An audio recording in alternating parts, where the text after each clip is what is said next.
I'm Dennis Dunbar. I like to say I add the Photoshop magic to movie posters and images for ad campaigns. I've been working with Photoshop since 1991, so going all the way back to version 1. Today, I'm here to share with you a little bit about color correction and color grading. And my passion is color grading with intention, coming up with an idea, being inspired by other images, and then figuring out how to apply that color grade to your images so you raise them up to the next level.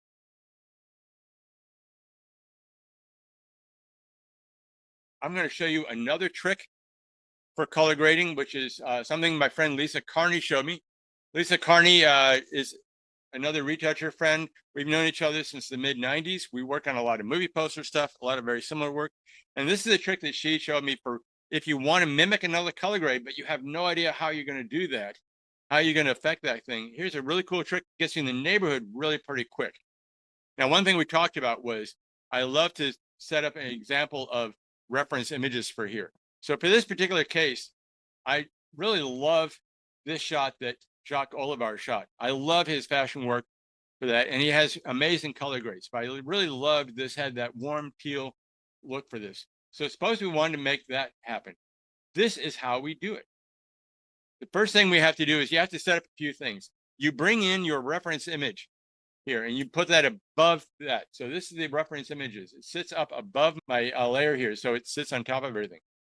Then we're going to bring up a curve adjustment layer. So I'm going to make a new one and we'll call this one demo. When we bring up a new adjustment layer here, we have to do a little bit of setup first too. I'm going to go to the eyedropper tool and I have to set up my eyedropper thing here to be, it has to be all layers. The reason why it has to be all layers is our adjustment, our reference image sits on top. We don't want to whack that around while we're trying to match the color. So this has to sit on top of everything. We're going to sample colors from here. So if we're on a curve adjustment layer, trying to sample colors from above, we have to set this to all layers. Normally I had it set for current and below because I'm working on very complex colored layer stacks for this. But I have to remember to always go and set this to all layers every time I go to do this.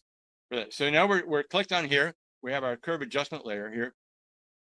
And we are going to come over here and we're going to say auto options. We're going to bring up auto options here. And I'm going to say enhance per channel contrast. You can use that. You can use enhanced monochromatic or per channel. It doesn't matter.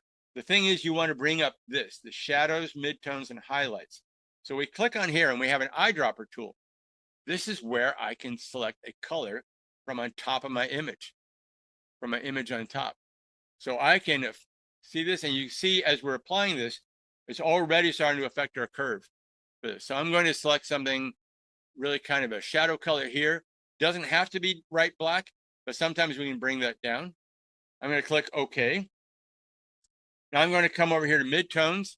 The trick with the midtones, let's cancel a lot of this. Let's go to highlights first. I'm going to click on highlights and I'm going to choose a highlight color that I really like here. I'm poking around here looking for something that kind of works. I can come here to the B, hue, saturation, and brightness. I can brighten this up a little bit so our highlight isn't quite so dark, but I can play around with this and get that done. So I've got that. So I've got that kind of close.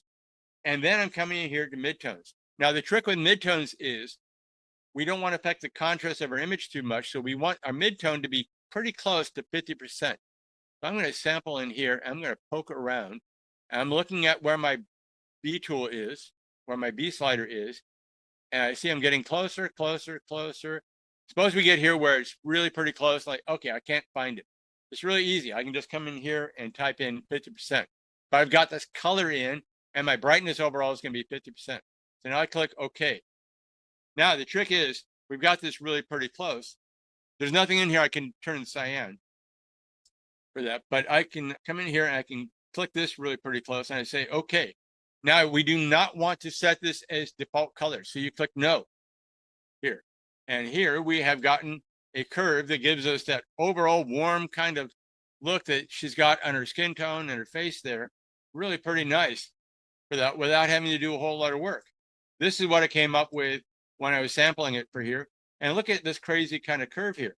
this is really kind of a, as Lisa would say, kind of a crackers looking curve. We got the red point pulled over and green and blue. Like, how would you imagine making these kinds of adjustments here? This is very similar. So I chose something very similar here, but this gets me pretty close into the target zone of where I wanted to be.